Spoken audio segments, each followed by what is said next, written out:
Bismillahir Rahmanir Rahim. Alhamdulillah. Alhamdulillah nahmaduhu wa nasta'inuhu wa nastaghfiruhu wa nu'minu bihi wa natawakkalu alayhi. Wa na'udhu billahi min shururi anfusina wa min sayyiati a'malina. Man yahdihillahu fala mudilla lahu wa man yudlilhu fala hadiya lahu.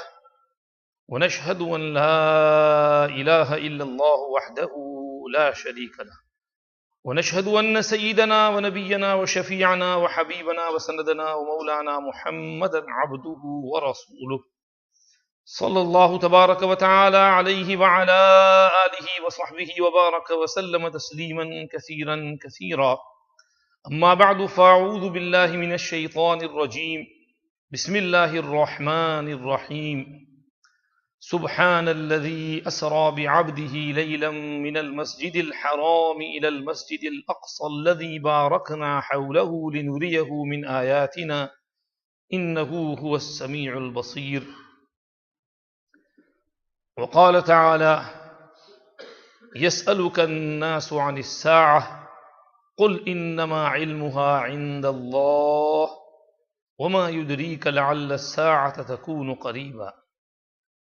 وقال تعالى: يستعجل بها الذين لا يؤمنون بها والذين آمنوا مشفقون منها ويعلمون أنها الحق ألا إن الذين يمارون في الساعة لفي ضلال بعيد. وقال تعالى: اقتربت الساعة وانشق القمر. وقال تعالى: وإنه لعلم للساعة فلا تمترن بها واتبعون هذا صراط مستقيم. وفي قراءة: وإنه لعلم للساعة فلا تمترن بها واتبعون هذا صراط مستقيم. ولا يصدنكم الشيطان إنه لكم عدو مبين. ولما جاء عيسى بالبينات قال قد جئتكم بالحكمة وليبين لكم بعض الذي تختلفون فيه فاتقوا الله وأطيعون إن الله هو ربي وربكم فاعبدوه هذا صراط مستقيم. فاختلف الأحزاب من بينهم فويل للذين ظلموا من عذاب يوم أليم. هل ينظرون إلا الساعة أن تأتيهم بغتة وهم لا يشعرون الأخلاء يومئذ بعضهم لبعض عدو إلا المتقين. وقال النبي صلى الله عليه وسلم: إن الساعة لن تقوم حتى تروا قبلها 10 آيات. فذكر الدخان والدجال ودابة الأرض ونزول عيسى ابن مريم وخروج يأجوج ومأجوج و3 خسفات: خسف بالمشرق وخسف بالمغرب وخسف بجزيرة العرب وآخر ذلك نار تخرج من قعر عدن تطرد الناس إلى محشرهم أو كما قال النبي صلى الله عليه وسلم. صدق الله مولانا العظيم.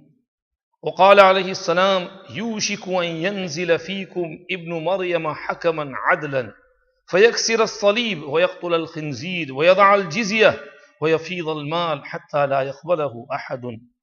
وقال عليه السلام: كيف أنتم إذا نزل ابن مريم فيكم وإمامكم منكم.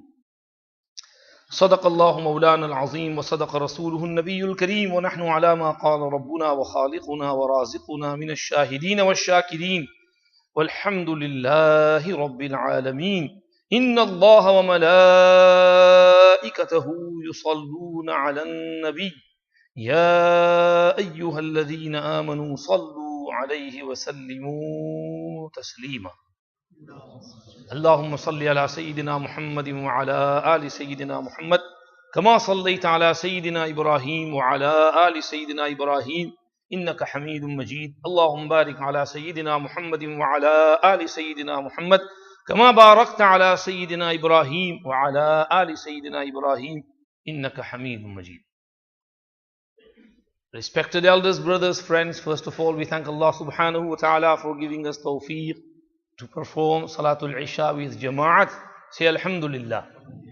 Thereafter we thank Allah subhanahu wa ta'ala for giving us the tawfiq to sit in this blessed gathering to learn something about beautiful deen, al-Islam. I'm just here to entertain you for a bit. Then the original speech will come from Hazrat Maulana Bilal Sahib. He will make you laugh, he will make you smile, he will make you cry. He is the speaker, he is the master of speeches. May Allah subhanahu wa ta'ala give him long life, take care of him. May Allah take care of all our mashayikh and preserve their good health and keep their shade over us for a long time. Respected elders, brothers, friends, today we have 3 topics before us. History of Palestine, end of times, and the dissension, arrival of Sayyiduna Isa ala nabiyyina wa alayhi salatu wassalam. History of Palestine, long history. You need hours to go through the whole history of Palestine. You start from Sayyiduna Adam alayhi salam. The hadith of Sahih Bukhari says, Abu Zar Ghifari radiyallahu anhu asked, Ya Rasulullah, which was the first masjid to be constructed on the face of this earth? And he replied, Al-Masjidul Haram, Ka'batullah Sharif, Baytullah. And the one after that, Baytul Maqdis. How much gap between them? 40 years. The tafsir of this hadith, 2 versions appear before us. One is the reference is towards Sayyiduna Adam alayhi salam. He was the first to build Ka'batullah Sharif. And after that, 40 years later, as time passed on, his family, his children, and some of his children went that side at the age of 40. Allah subhanahu wa ta'ala gave them the ability to make masjid over there. So they made Masjid Baytul Maqdis. After that, when the Tufan and the flood of Nuh alayhi salam came, both masajid, like the rest of the earth, perished and was wiped out. And then Ibrahim alayhi salam was told that these are the foundations and this is where Baytullah Sharif was, and he made Baytullah Sharif over here and he made Baytul Maqdis over there. The second version is that both is regarding Sayyiduna Ibrahim alayhi salam's construction. Sayyiduna Ibrahim ala nabiyyina wa alayhi salatu wassalam's life, it also needs a detailed biography. Ibrahim alayhi salam's seerah is very rich. In fact, our whole Islamic history is very rich. We need to study it, we need to learn it. Sayyiduna Ibrahim ala nabiyyina wa alayhi salatu wassalam is born somewhere in Iraq in a place called Babil. We know it as Babylon. He grows up over there. We know the rest of the story. And after he is thrown into the fire and they witness that miracle, mu'jiza of Sayyiduna Ibrahim alayhi salam of staying alive and eating the fruits of Jannah inside the fire, and still they refuse to believe in him. So Sayyiduna Ibrahim alayhi salam departs from there and he leaves and he travels and he comes to this place called Jerusalem, Baytul Maqdis, which we know it as Palestine. He resides over here. He has these 2 wives, Sarah and Hajara. Hajara alayhi salam gives birth to a baby. Allah subhanahu wa ta'ala tells Ibrahim to go from here to where Baytullah Sharif, Makkah Mukarramah is, and leave Hajara and Ismail over there. Now while he was in Baytul Maqdis, Allah did not tell him to construct Baytul Maqdis or Masjid over here. But over there, when Ismail alayhi salam grows up, Allah subhanahu wa ta'ala tells him to make a house for him over here, and he makes Khane Kaaba, Ka'batullah Sharif. After that, he has a second son from his other wife, Sarah alayhi salam, and he is named Ishaq. When Ishaq grows up, Allah subhanahu wa ta'ala tells him to construct Baytul Maqdis over here. So then Baytul Maqdis is made over here. This is baynahuma arba'una aman, 40 years between the construction of Baytullah and Baytul Maqdis. This is where the history of Palestine starts. From Sayyiduna Ibrahim alayhi salam, or you can start it from Sayyiduna Adam alayhi salam. That land is very blessed. Allah subhanahu wa ta'ala himself said, Alladhi barakna hawlahu. We have blessed it and the surroundings of it. Abdullah ibn Abbas radiyallahu anhuma says in the tafsir of Alladhi barakna hawlahu, he says, Hiya ardu Filastin wal Urdun. That Alladhi barakna hawlahu encompasses the whole land of Palestine and the land of Urdun. It is all blessed with barakat from Allah subhanahu wa ta'ala. That whole area is known as Sham. And Rasulullah sallallahu alayhi wasallam has mentioned great virtues of Sham. Alaykum bisham, fa inna Allah tawakkala li bishami wa ahlihi. Hold on to Sham. Allah subhanahu wa ta'ala has promised me that He will take care of the people of Sham and those in its surroundings. He said in another place, إِذَا فَسَدَ أَهْلُ الشَّامِ فَلَا خَيْرَ فِيكُمْ. When the people of Sham get corrupted, there will be no good among you. He made dua, Allahumma barik lana fi yamanina wa barik lana fi shamina. Allahumma barik lana fi shamina wa barik lana fi yamanina. Oh Allah, give barakat in our Sham and in our Yemen. Sham is north of Medina and Yemen is south of Medina. And they said, وَفِي نَجْدِنَا يَا رَسُولَ اللَّهِ. Can you also pray for our Najd, which is the northeastern side? The area where Iraq and that area goes to that Russia and all that area, this is that northeastern side. So Najd was that area from where many people used to come. At that time, it was under the control of Kisra, Khosros, the Persian Empire. So they said, can you make dua for that Najd area as well?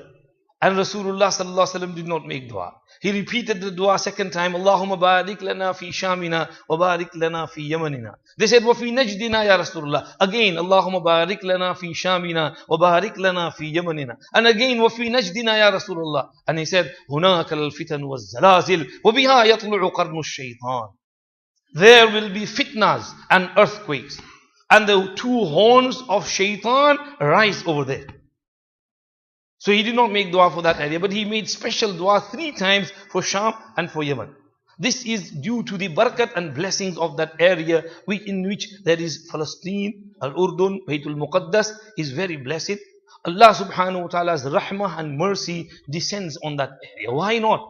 There have been thousands, in fact hundreds of thousands of prophets over there. From after Sayyidina Ibrahim alayhi salam, you go on throughout the history. Ibrahim alayhi salam's son Ishaq alayhi salam stayed there and he was buried there. Yaqub alayhi salam traveled to Misr, but then before his death he came here, he's buried in Palestine. And Yusuf alayhi salam's coffin was also brought here and buried over here. And after that, Musa alayhi salam comes and he is longing for that land.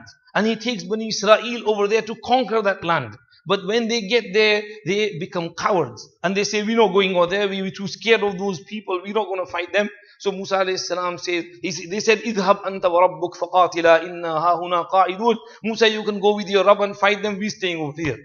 So Allah subhanahu wa ta'ala was angry with them. His wrath fell upon them. And he said, فَإِنَّهَا مُحَرَّمَةٌ عَلَيْهِمْ 40 سَنَةً يَتِيهُونَ فِي الْأَرْضِ فَلَا تَأْسَ عَلَى الْقَوْمِ الْفَاسِقِينَ. They kept wandering around in that area in the desert where they were for 40 years. And Musa alayhi salam's death came while he was in that wadi of Tih. And he made dua. رَبِّ أَدْنِنِي مِنَ الْأَرْضِ الْمُقَدَّسَةِ رَمْيَةً بِحَجَرٍ. Oh Allah, although I was unable to conquer that area, that muqaddas and holy land, but it is my ardent wish that my death is near now. Malakul Maut is here. Take me close to that area, very close to that area, where a person could throw a stone and it could reach there, nearer enough. Meaning, it was a phrase, an expression, close to Baytul Muqaddas, and I want to be buried there. So the angels took Musa alayhi salam there, his soul was extracted there, and the angels performed his ghusl janaza, and they buried him over there. Rasulullah sallallahu alayhi wasallam says, when I went for Mi'raj, I saw Musa alayhi salam standing in his qabr and praying salah. فَلَوْ كُنْتُ ثَمَّ لَأَرَيْتُكُمْ قَبْرَهُ عِنْدَ الْكَثِيبِ الْأَحْمَرِ. If I was there, I would have shown you his qabr near that red hilly area, where there is red mitti and red stones. His qabr is around there. So Musa alayhi salam longed to conquer that land, but he was unable to do so. Then his Khalifa and his successor, Sayyiduna Yusha bin Nun alayhi salam, after 40 years, when that time finished, elapsed, and the new generation came, and those who had insulted Allah subhanahu wa ta'ala by the words of idhab anta wa rabbuka, they passed away. Then Allah subhanahu wa ta'ala gave ability to their next generation to go with Yusha bin Nun and conquer that land. After that, many other prophets come. Sayyiduna Dawood alayhi salatu was salam. Dawood alayhi salam was the ruler of that area. He was the king. And Dawood alayhi salam is that Nabi on whom Allah subhanahu wa ta'ala gathered both qualities, attributes, nubuwwat and bashahat. He was a prophet and he was a king. Before that, there were two different chains. Prophets used to come in one lineage and kings used to come in one. But Allah made him a prophet and a king. And he ruled over that land. After defeating Jalut, David and Goliath, we hear about the fight. David was small and he had a small group, 313 people with Talut. And Jalut had a huge army. And that fight took place, and Sayyidina Dawud alayhi salam killed Jalut by his own self, and then he became to the ruler of that area. And Dawud alayhi salam was blessed with many qualities. He was a very nice person, very just ruler. He had a beautiful voice. A beautiful voice. And when he would sit to recite Zabur, and when he would sit down to sing the praise and tasbih of Allah subhanahu wa ta'ala, that land around him of Palestine, those mountains and those hills, they used to do tasbih of Allah with Dawud alayhi salatu wasalam. يا جبال أوبي معه والطير وألنا له الحديد أن اعمل سابغات وقدر في السرد واعملوا صالحا إني بما تعملون بصير. Rasulullah sallallahu alayhi wasallam once saw Abu Musa al-Ash'ari radiyallahu anhu reciting Quran beautifully. He was passing by, he stood there for a moment, he kept listening, and he admired, he loved the recitation of Abu Musa. Then in the morning, he called Abu Musa over and he said, you know Abu Musa, last night you were praying tahajjud in the masjid and I happened to pass by and I heard your recitation and you recite very beautifully. Your voice is like the voice of Dawud alayhi salam. So, you know what Abu Musa al-Ash'ari said? Ya Rasulullah, you're listening to me. If I had known, I have read more beautifully to attract the more attention of Rasulullah sallallahu alayhi wasallam. Sayyiduna Dawud alayhi salam was in that area. That area used to do tasbih with Sayyiduna Dawud alayhi salam. Sulaiman alayhi salam comes. And now Sulaiman alayhi salam, he reconstructs the area of Baytul Muqaddas. And that area where Ibrahim alayhi salam had built that masjid, maybe it was small, and Sayyiduna Sulaiman alayhi salam expands it. Because Sayyiduna Sulaiman alayhi salam made dua, Rabbi habli mulkan la yanbaghi li ahadin min ba'di innaka antal wahhab fasakharna lahu ar-riha tajri bi amrihi rukha'an haythu asab wash-shayatin kulla banna'in wa ghawwas wa akharina muqarranina fil asfad hadha 'ata'una famnun aw amsik bighayri hisab wa inna lahu 'indana lazulfa wa husna ma'ab. ولسليمان الريح غدوها شهر ورواحها شهر وأسلنا له عين القطر ومن الجن من يعمل بين يديه بإذن ربه ومن يزغ منهم عن أمرنا نذقه من عذاب السعير يعملون له ما يشاء من محاريب وتماثيل وجفان كالجواب وقدور الراسيات اعملوا آل داود شكرا وقليل من عبادي الشكور. Sulaiman alayhi salam was blessed with the kingdom of the whole world at that time. The whole inhabited world was under the kingdom of Sulaiman alayhi salatu wassalam. To the extent, not only human beings, the jinns, the animals, the birds, everything were under his control. He would take account of everything, read Surah An-Naml and read the tafsir of that Chunti, the ant, read the tafsir of that Hudhud, how he used to talk with them. So Sulaiman alayhi salam ordered the jinns to construct Baytul Muqaddas. And they were told to bring massive stones, maybe one stone from here where I am sitting to that place where Maulana Siddiq Sahib and my friend over there is sitting, Maulana Sadiq Sahib is sitting. One stone from there to here. And there were no cranes at that time. And how human beings can't lift such huge, massive rocks. They can't make them straight and then place them over there. Maybe Allah knew that some people are going to come who are going to shower bullets at it and try and bring it down. So that's why Allah put those types of stones over there and not small bricks. Otherwise it would have been erased long time ago. They've tried everything but still they can't do anything. May Allah fail them in every attempt. May Allah protect Al-Masjid Al-Aqsa till the day of Qiyamah. Sayyiduna Sulaiman alayhi salam built it through the help of the jinns. They used to come with huge stones and beautiful, massive masjid. Now, Sulaiman alayhi salam did not live a very lengthy life. He had a very short life. And Sulaiman alayhi salam was told, your death is approaching. So Sulaiman alayhi salam said, oh Allah, and okay, the masjid will stay uncompleted. So we should be finished. Unfinished should not be unfinished. So what is the solution? Allah said, you make a round circle of glass for yourself and lean yourself on a walking stick and start praying your salah, and your soul will be extracted in that manner, and the jinns will think you are still alive, and they will carry on working, and the work will be completed. And that's what happened. And Sulaiman alayhi salam used to go stand in prayer for lengthy hours. So the jinns knew that Sulaiman normally prays in this manner. So he made a glass chamber, he went inside, and in that chamber, in that room sort of, which is covered by glasses, they could see Sulaiman alayhi salam. Whenever they look over their peep, Sulaiman alayhi salam is praying. Now he stood over there and he is leaning on that stick and he is praying salah. Allah extracted his soul, and he kept standing over there for a day, a week, a month, 12 months, one whole year. And by that time, the whole masjid was completed. And now, Allah subhanahu wa ta'ala sent a woodworm in that walking stick. It started eating the wood, and when the stick became hollow, Sulaiman alayhi salam fell. Now the jinns realized, oh, Sulaiman alayhi salam was dead a year ago. But masjid was finished, completed. This is Al-Masjid Al-Aqsa, and that area which Allah subhanahu wa ta'ala blessed with the du'as of Sulaiman alayhi salam. He made du'as after completing that when this masjid is completed, whosoever comes to pray over here with sincerity, then oh Allah, forgive all his past sins. Allah accepted his dua. That if you go from here with ikhlas, sincerity, just to pray in the masjid over there, Allah subhanahu wa ta'ala will forgive all your past sins. So the land is very, very barakati and blessed. कुछ problem है भाई बोलो जल्दी. अच्छा.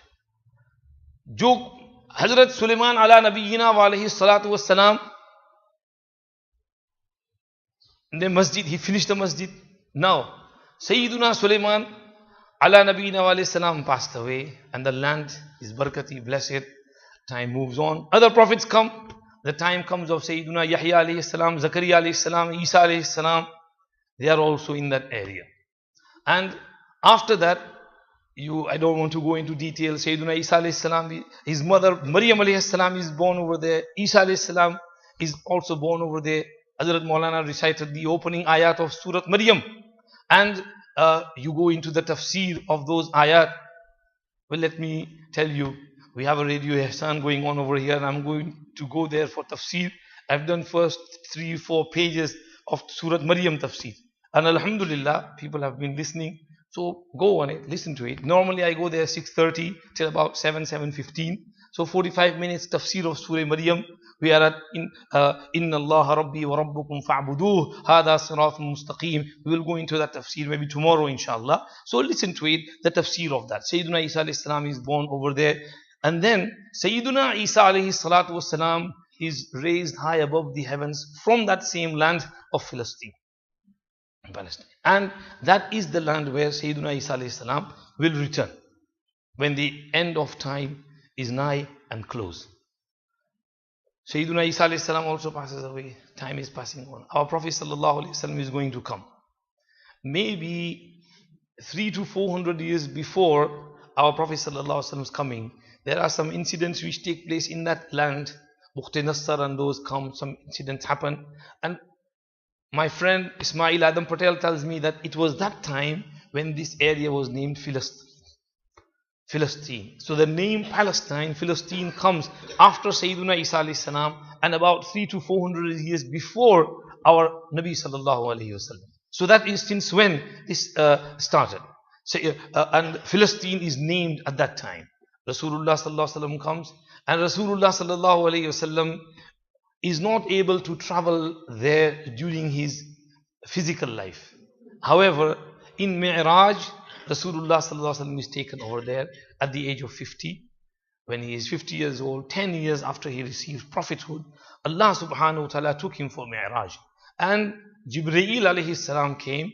He was made to sit on Buraq, and he traveled from Makkah Mukarramah, and within a flash, he was at Baytul Maqdis. And over here, all the prophets were brought, and the whole masjid and all that area was filled with prophets. In the hadith, it's narrated, وَبُعِثَ لَهُ آدَمْ فَمَنْ دُونَهُ مِنَ الْأَنْبِيَاءِ. Adam and those prophets who came after him were resurrected for him. So Rasulullah sallallahu alaihi wasallam was there. and people were waiting for someone to lead the salah. So Jibreel alayhi salam got hold of the hand of Rasulullah sallallahu alaihi wasallam, and he said, Ya Rasulullah, you lead the salah because you are the one who deserves it. So he led the prophets whose arwah and souls were there present, and they prayed salah behind Rasulullah sallallahu alaihi wasallam. And then from there he was taken high above the seven heavens to Sidratul Muntaha, to wherever Allah subhanahu wa ta'ala took him. So he went there, and this shows the importance of that area. During his lifetime, it was under the rule of the Romans, and Romans and Persians had a war, and Persians were 3 times more than the Romans. 25% Romans, and Persians were 75%. So they defeated the Romans, they took more land. However, Rasulullah sallallahu alaihi wasallam made a prophecy that the Romans will gain victory again. And Hercules has made an oath, made a vow, that if I conquer that area and land again, and whatever I have lost, and I gain victory, then I will walk to Elia. They used to call Jerusalem Elia. And I will walk from here to there. And he made this mannat, nazar. And Allah gave him victory. So he walked from wherever he was to Elia, and he came to Baytul Maqdis, Jerusalem. It was under his rule. At that time, Rasulullah sallallahu alaihi wasallam sent a letter to Hercules, Herakl. He was there. He read that letter. He inquired about the attributes of Rasulullah sallallahu alaihi wasallam, and he immediately realized that this is the final prophet who's been prophesied in the Bible. And after observing everything and the question answers concluded, he gave his summary and conclusion, in which he said, if you have given me the correct answers, O Abu Sufyan, then this land which is between my feet and beneath my feet and beneath this chair will come under his rule. I am going to lose control over this, and it is going to come under his rule. Even he knew that Rasulullah sallallahu alaihi wasallam, the final prophet, deserves this land, and he will take it. And during the time of Sayyidina Umar radiyallahu anhu, it came under the rule of the Muslims of that time. Long story. Sayyidina Umar himself came and he took control, and they gave it over with peace and sulh. They themselves waited for Umar with the keys to hand it over. They said, bring your Amirul Mu'mineen over here, we will look at him, then we will give him. Now what did they want to see? They had it in their book that the person who comes, he will be of so and so attributes, and to whom you should give the keys. They were looking for that. And when they saw everything, they handed over the keys to him. And Muslims, Jews, Christians, they lived in peace and harmony. Sayyidina Umar radiyallahu anhu allowed them to stay there, and they had been living there for centuries with peace and harmony until now, 100 years ago. Nobody had fights and wars and battles and quarrels with one another. May Allah subhanahu wa ta'ala bring that environment back. So this is some history from Adam alayhi salam, Ibrahim alayhi salam, Sulaiman alayhi salam, Dawood alayhi salam, and to Rasulullah sallallahu alaihi wasallam till now. Moving on to the second subject, the end of times. We all know that every beginning has an ending. You buy a nice car, Mercedes. After a few years, 10, 15, 20 years, it's going to start cracking. Parts are going, brake pads, this, that, engine, and your gearbox, whatever. Now you're thinking, what's going to happen? Let me change it. While you're thinking, everything goes, and the car goes to Qabristan, scrapyard. So when the parts and components, Jazakallah, Bismillah.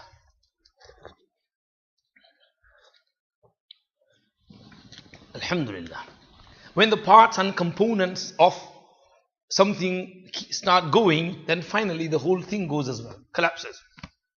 Similarly, we see in this world that we are the parts, we make this world. Human beings, animals, birds, species, and whatever. And we are fading one after the other. The cycle is going, moving on. When the ajza and the parts perish, then the collection will also perish one day. We see stars dropping, falling, meteors falling. So one day all of the millions of stars will also fall. When parts are falling, the whole world will fall apart as well. And this has been informed and told to us by the messengers. This is, I'm giving you a short, brief aqli dalil, logic dalil. And then we give you the naqli dalil. The Anbiya, the prophets from Adam alayhi salam to Nuh alayhi salam to Ibrahim alayhi salam to Musa, Isa, 124,000 prophets, they all said that this world is not forever. This world is only temporarily, and one day is going to perish and is going to finish. So we have to believe in that this world is not forever. We are not here forever. We're not going to live here forever. Nobody is here to live forever. And this world, this sun, the moon, the stars, the Milky Way, the galaxy, the mountains, the oceans, the birds, the human being, nothing is here forever. Everything is going to finish and perish. There is a time when it's all going to end. This is known in Quran as Al-Yawm Al-Akhir. You've read in many places Al-Yawm Al-Akhir. وَالْيَوْمِ الْآخِرِ وَالْيَوْمِ الْآخِرِ. وَالْيَوْمِ الْآخِرِ means the last day, the final day, meaning today it's Sunday. So when Qiyamah comes, Sunday for example, then the world will be finished. There will be no Monday after it. So when the day comes, that's the last day, the final day, there will be no sun to rise for the next day, to set for the evening. At night, the whole world will perish. This is our belief, this is our aqidah.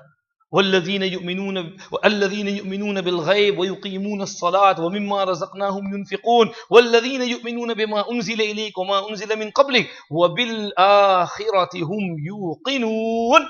And they believe, have firm conviction and believe in the akhirah, in the life after death.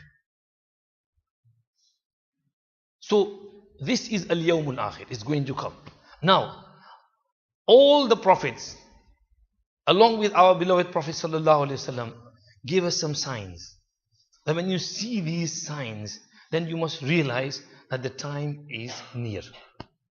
In our own body as well, when we get old, our bones start cracking, and arthritis and this and that, bimari, illness, joints, we don't feel like walking, feel like staying in bed all the time, and bimaris and sicknesses, and we know that 60, 70, 80, my time is up now.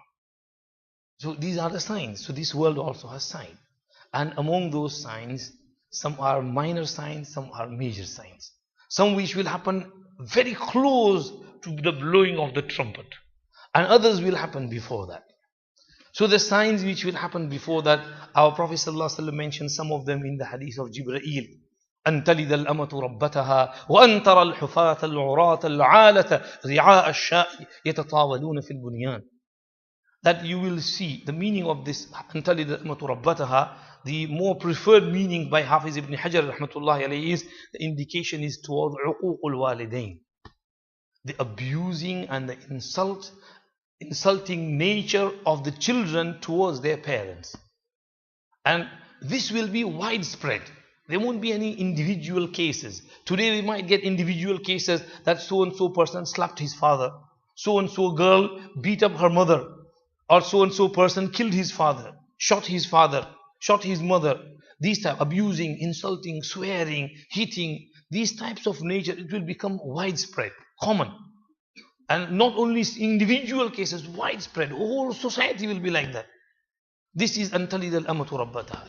And one tara al-hufat al-ura. Poor people, paupers, who never had slippers to wear, who never had clothes to cover their bodies, they will become millionaires, billionaires, trillionaires. Their minds will be boggled. They won't know what to do with that money, and they will just spend it lavishly on building palaces and burjas and towers, and spending money on just building and construction. إذا لم يبارك للعبد في ماله جعله في الماء والطين.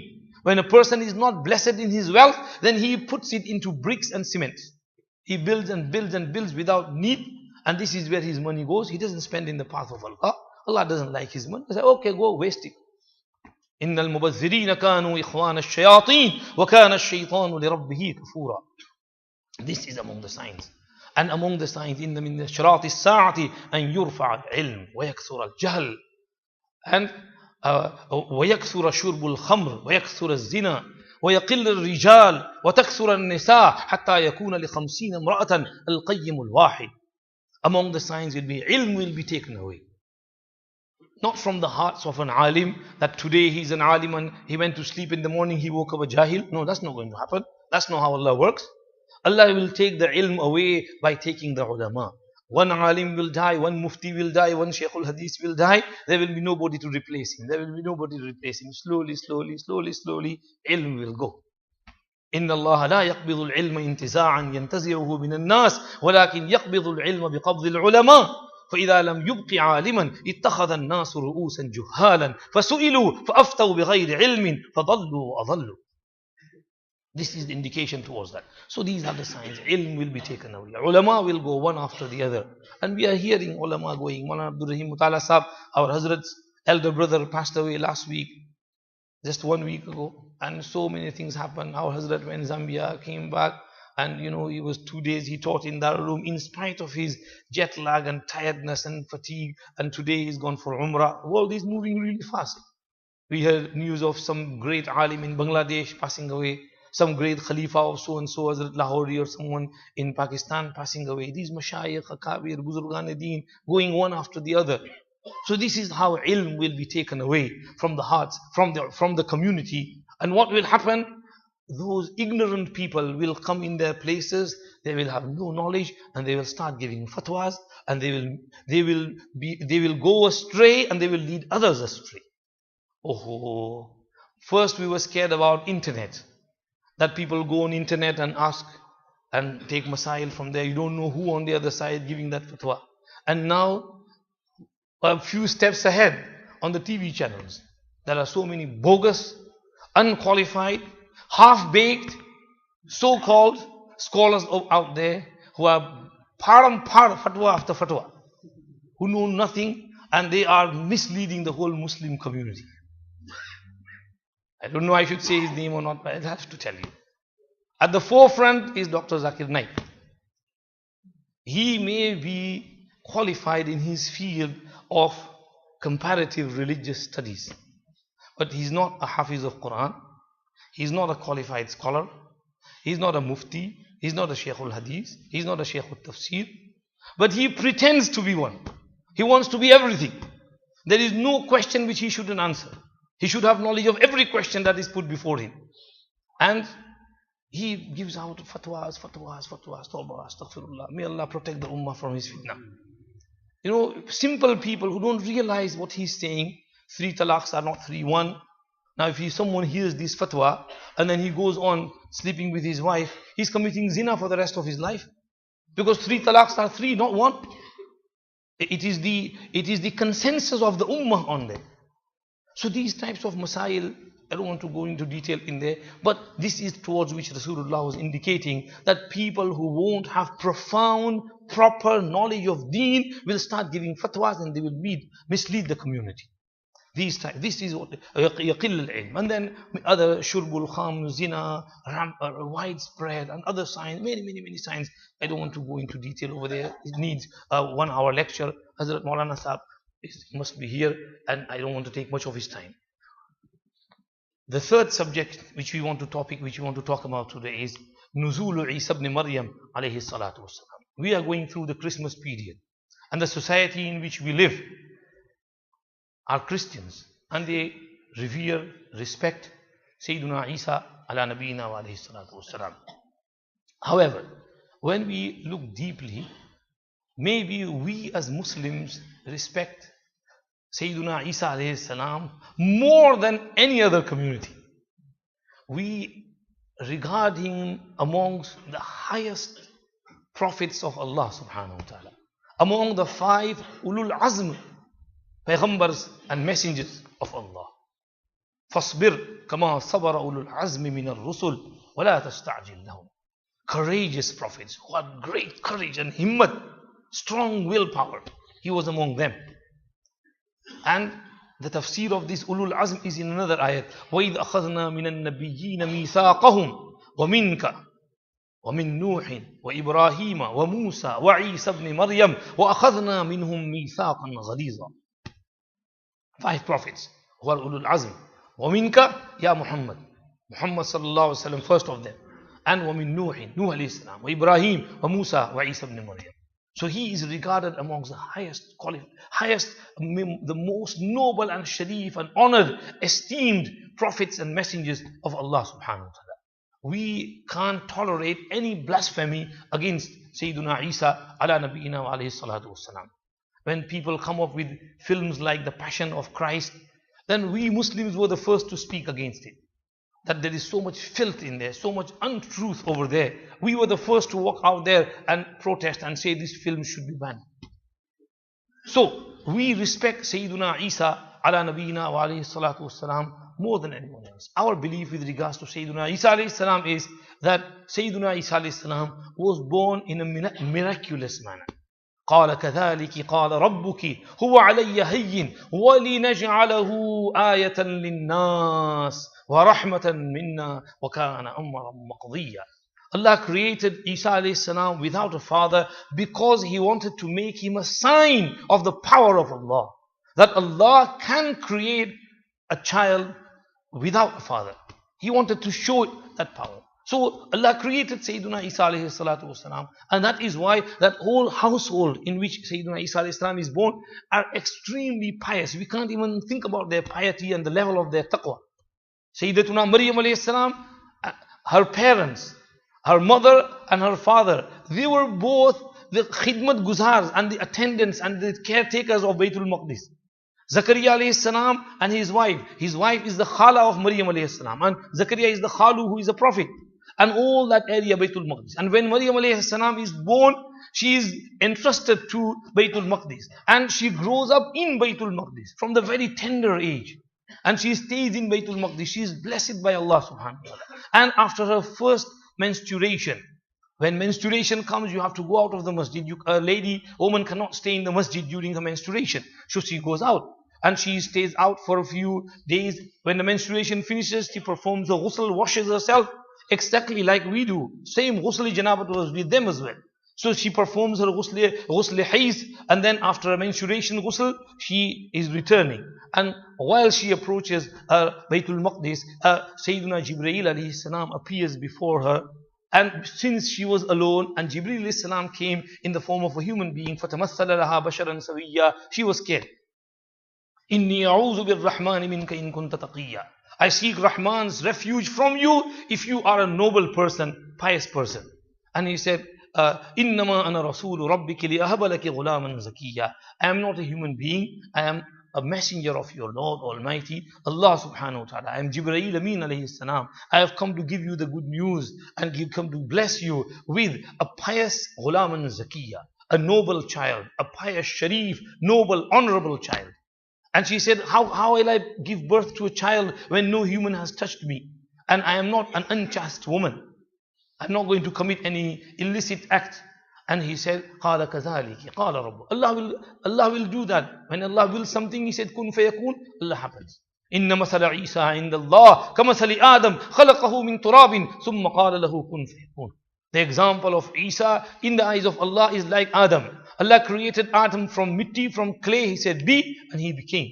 So Allah created Jesus without a father. He said, be, and Jesus became.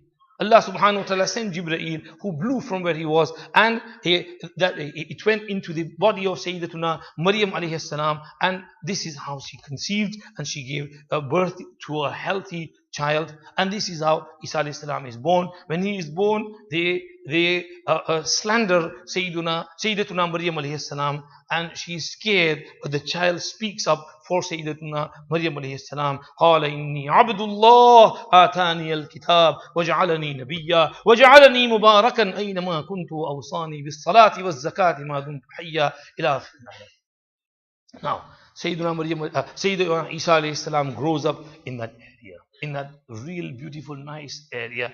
He grows up, and Allah makes him a prophet. Allah gives him a beautiful book called Injil, which we know as the Bible.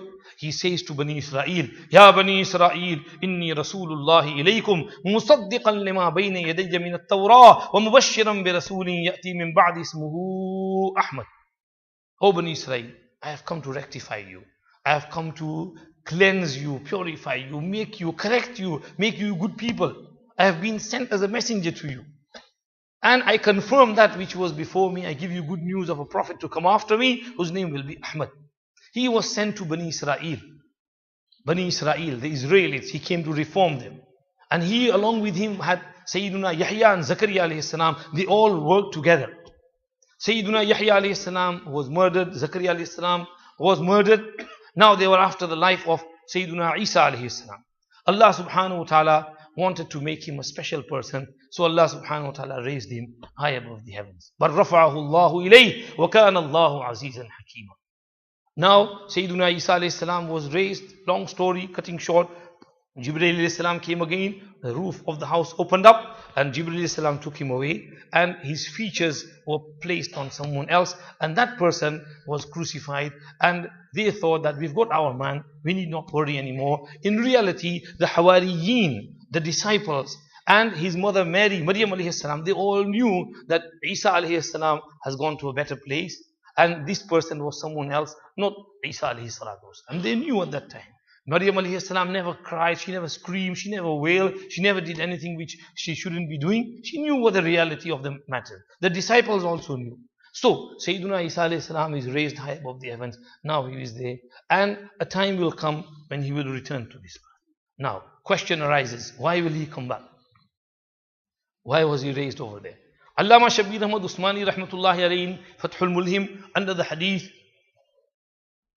ليوشكن أن ينزل فيكم ابن مريم حكما عدلا فيكسر الصليب ويقتل الخنزير ويضع الجزية ويفيض المال حتى لا يقبله أحد. He writes under that hadith that ulama, commentators have mentioned many reasons for his coming down, descending. Number one, Hafiz ibn Hajar rahmatullah alayhi says that Isa alayhi salam is a turabi makhluk, is a creation from the dust. And a makhluk, a creation from turab and mitti, should be buried in the mitti. So that is why he will come down, so he can die over here, his natural death, and he can be buried in the soil from which he was made. And he will be buried with Sayyiduna Rasulullah sallallahu alayhi wasallam in Masjid al-Nabawi al-Sharif, as mentioned by Ibn al-Jawzi in one hadith. So this is one reason. Number two, he goes on to say that Sayyiduna Isa ala Nabiyyina wa alayhi salatu wassalam read in Injil the attributes and the awsaf and the qualities of Ummatu Muhammadin sallallahu alayhi wasallam. That they will be such people whose religious book will be in their hearts. They will memorize it. Now he had never seen anyone memorizing Injil, never seen anyone memorizing Tawrat. So he thought that such ummah, the whole ummah, millions of people in the ummah memorizing a book like my book Injil, they will know it by heart. Very pious ummah. Such ummah who will be blessed with this and blessed with that and blessed with this, and their shafa'at on the day of Qiyamah, and their prophet will be such, and because of him they will be given this rank. Their hisab kitab will be done first on the day of Qiyamah, and the others will follow after that. They will cross the Pul Sirat first on the day of Qiyamah, others will follow after that. So all these khubis and qualities and awsaf he read, and he did not say, oh Allah, give me this ummah. But what did he say was, he said, oh Allah, include me among the ummah of Muhammad sallallahu alaihi wasallam. So Allah subhanahu wa ta'ala accepted his dua. O Isa, your dua is accepted. You will be included among the ummah of Muhammad sallallahu alaihi wasallam. Now Allah's hikmah and wisdom made it so that Allah raised him and kept him high above the heavens. When his time will come, he will come not as a new prophet, not as a nabi, he will come as an ummati. And this is why when he comes, Sayyiduna Imam Mahdi will have gone on to the musalla to lead the salah.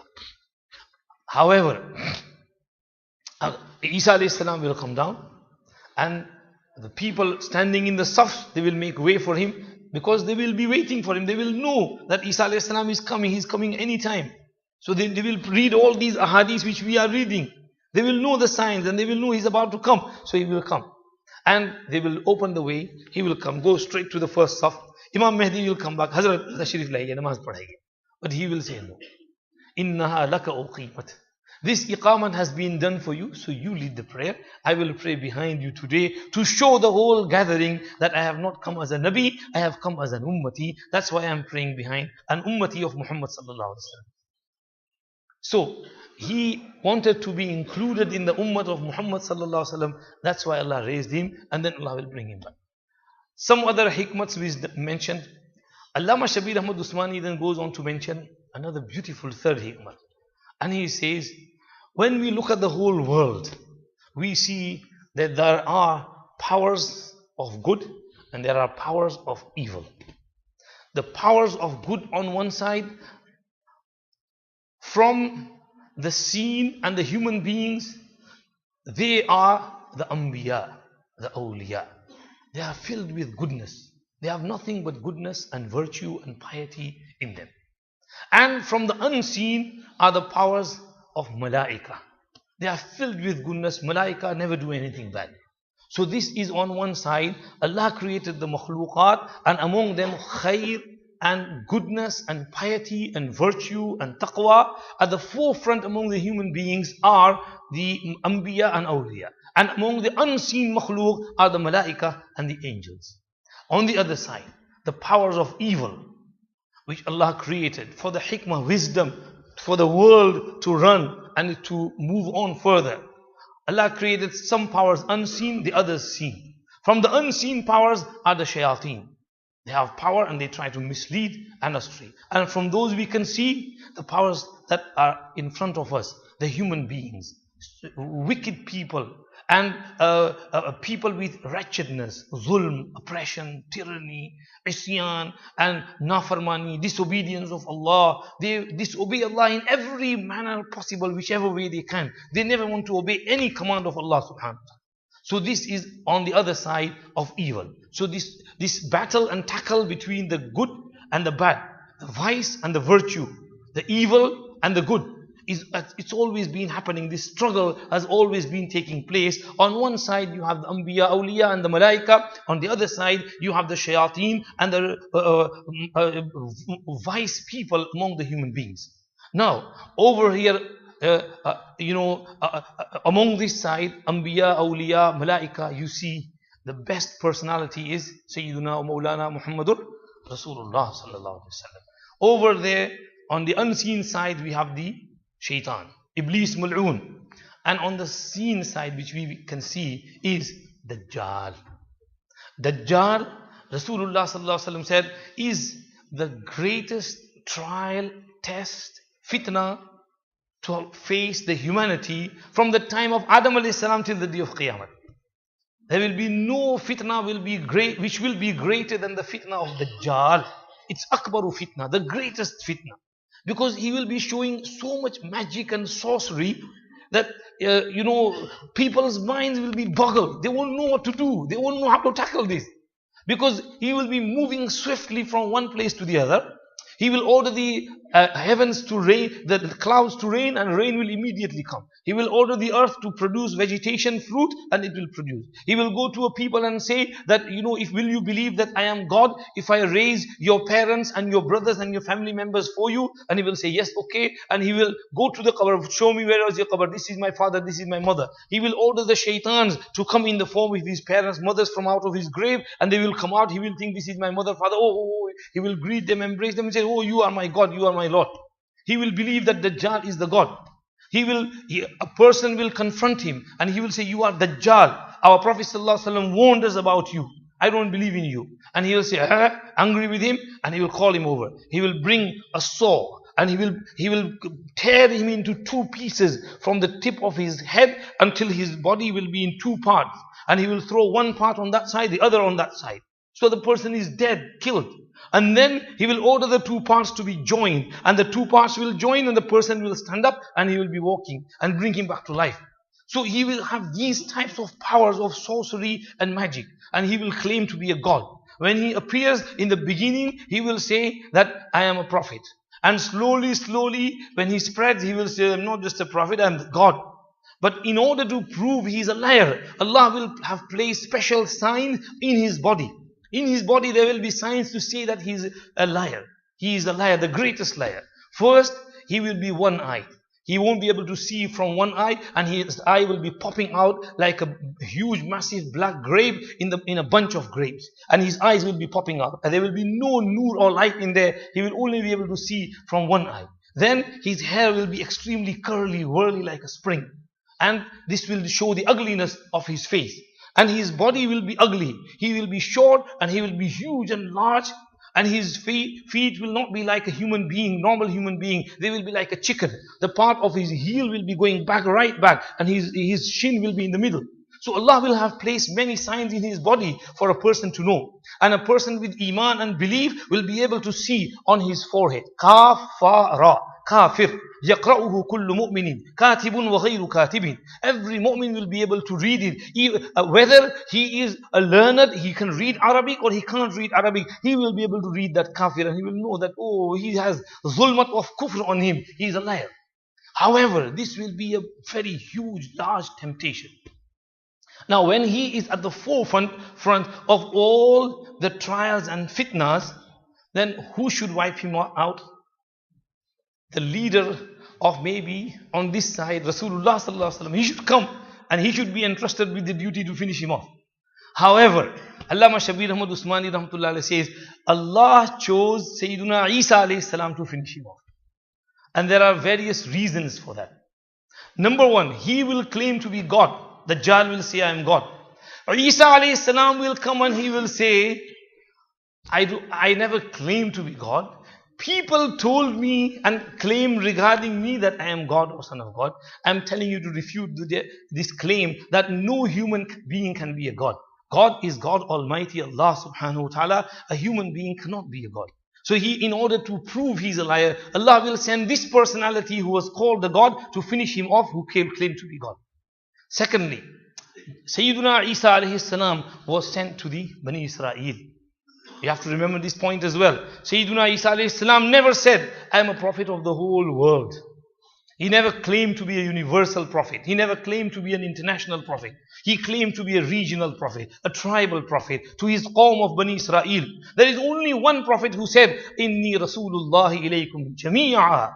That is Muhammad sallallahu alayhi wa sallam. وَمَا أَرْسَلْنَاكَ إِلَّا كَافَّةً لِلنَّاسِ بَشِيرًا وَنَذِيرًا وَمَا أَرْسَلْنَاكَ إِلَّا رَحْمَةً لِلْعَالَمِينَ وَأُرْسِلْتُ إِلَى الْخَلْقِ كَافَّةً وَخُتِمَ بِيَ النَّبِيُّونَ. So, Sayyiduna Isa alayhi salatu wassalam was a prophet of that community. And it is that same community who slandered Sayyiduna Isa alayhi salam. They called his mother, Na'udhu Billah, what we shouldn't call, that she fornicated and brought this child. And Na'udhu Billah, Isa alayhi salam was born an illegitimate child, born through an illicit relationship. So they made this claim. And then they will be at the forefront at that time. And he will be their leader. So Sayyiduna Isa alayhi salam will come and refute their claim. And he will say that you made this slander against me. And there will be a huge battle between the good and the evil at that time. And the good will overcome the evil. And Sayyiduna Isa alayhi salam himself will kill that Dajjal, Antichrist at that time. Today, the other religions also believe in all this. Some are waiting for the Antichrist and others are waiting for Christ. So, we are waiting for Sayyiduna Isa alayhi salatu wasalam. He will come. When Allah wills, when Allah subhanahu wa ta'ala decides for him to come down, Sayyiduna Isa alayhi salam will come down. At that time, Imam Mahdi will have fought many battles.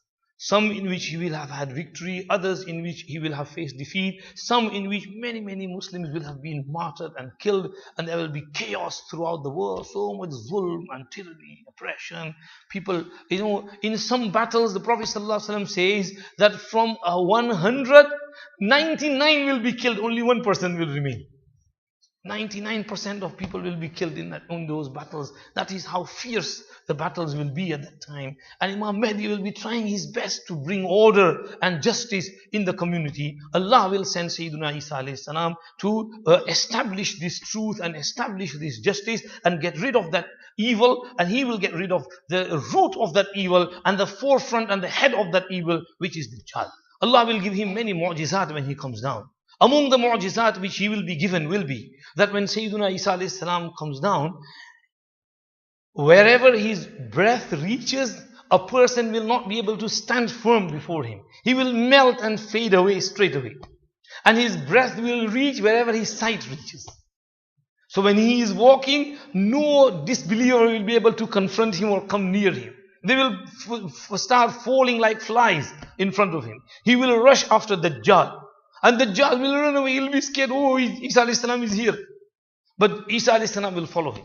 And if Isa alayhi salam left him, then he would melt like salt melts in water. Words of Rasulullah sallallahu alaihi wasallam. However, Isa alayhi salam will catch him at a place called Bab Lud, the gate of Lud. And that is where Isa alayhi salam will kill him with a dagger, and he will show his blood to the community and the good people, and he will say, here I have killed him, he's now finished.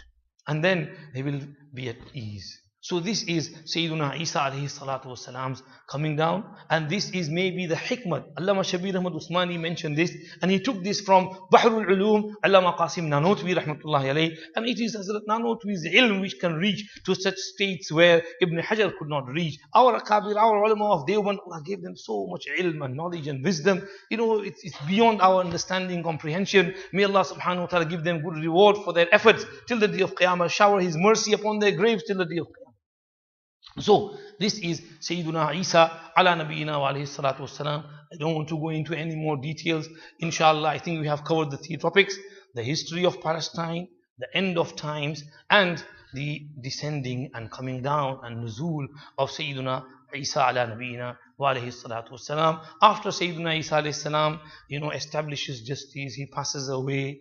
The riwayat explain everything. Isa alayhi salam will get married, as the riwayat say. He will have 2 children, and he will live peacefully in Medina Munawwara. He will die in Medina Munawwara. The world will move forward as normally, and then after some time they will start going back on the old tracks, and kufr will spread, but very quickly, very swiftly. And then a time will come when Allah subhanahu wa ta'ala will send a cool breeze. After many signs which Rasulullah mentioned, like Dukhan and Dabbatul Ard and Tulu Shams min Maghribiha, all these signs, I don't want to take any more time to go in there, but just finishing off, closing, this cool breeze will come, and it will pass from every mu'min and under his armpit, and it will extract his soul and ruh, and they will die, and then there will be no believers left on the face of the earth, only those who disbelieve, who are sharir, and who are rogue and wretched people, who will have no shame and no haya, who will have no belief in Allah, who will not even say Allah, who won't even believe in God. Even in God, they won't believe in God. And upon these people, the trumpet will be blown. And when there is so much shar, Rasulullah sallallahu alaihi wasallam said, "La taqumu as-sa'atu illa ala shiraril khalq." The trumpet will not be blown except on the most sharir and the wretched of the creation and the community. لا تقوم الساعة حتى لا يقال في الأرض الله الله. Qiyamah will not come until nobody on the earth will say Allah Allah. As long as there is someone saying Allah Allah, Allah will keep this dunya running. When there is nobody to say Allah Allah, that is when Allah subhanahu wa ta'ala will tell Israfil alayhi salam to Israfil, get up and blow your trumpet. And Israfil alayhi salam will start his trumpet, and as soon as the trumpet is blown, the whole world will perish. And the nizam and the order of the heavens will be torn apart. The sun, the light will be extinguished. There will be no nur left. The fire that is burning in the sun, millions and trillions of, times degrees, and so much Allah has left in there, that will all fade away. The moon, the stars, and everything will collide with one another. And then the earth's manner, the mountains, because when there is huge noise over here, then this computer and this everything will start flying. So similarly, the noise will be so huge. We have a small, minute, mini earthquake, 7.3 Richter scale, and the whole buildings are shaking and falling apart. Now when the trumpet is blown, not one small earthquake, the whole world will be in earthquake. Whole world will be shaking. Everything, the buildings, the mountains, everything, the trees, oceans, everything will be toppled and tousled upside down. Allah, it will be terrifying. That noise will be terrifying. And that is why Allah will take the ruh of all the believers away, and only those who are rejected, denied, disbelieved, they will have to suffer the terror and the horror of the blowing of the trumpet and the day of Qiyamah. And that will be the final day. And every beings, the living being's soul will be extracted to the extent that the human beings, the birds, the animals, the fishes, everything will be gone, finished, nothing. Jibreel, Mikael, Malakul Maut, Israfil, they will also perish. Israfil Islam, Malakul Maut, the soul will also be taken out. Who used to take soul of everyone out, his soul will be taken out as well. And then Allah will announce, Limanil mulkul yaw. For whom is the kingdom today? No one will answer. He himself will say, Lillahil wahidil qahhar. For Allah, the alone, the subduer and the controller and the overpowerer of everything. Allah's powers are over everything. And He will have control over everything that day, and the whole world will finish. Allah will leave it like that. And then a time will come, Allah will bring Israfil salam back to life, and then Allah will say, Israfil, now blow the trumpet. He will blow the trumpet second time, and all the souls will be returned to their bodies, and the same body which we have in this dunya, that same body will be brought back to life, and the soul will be put in there. We will come out of our graves and will be presented to Allah subhanahu wa ta'ala. This is al-yawmul akhir, the final day in which we all believe, which is definitely going to come, and it's true. It's not something just belief or anything. It's true. It's a fact. It's an information given to us by our Rasulullah sallallahu alaihi wasallam. We have to believe in it. We have to follow whatever he has said. May Allah give us tawfiq to understand and put into practice whatever we say. Hazrat is here. Wa akhiru da'wana alhamdulillahi rabbil alamin wa sallallahu alaihi wa sallam ala sayyidina Muhammad wa alihi wa sahbihi ajma'in bi rahmatihi ya arhamar rahimin.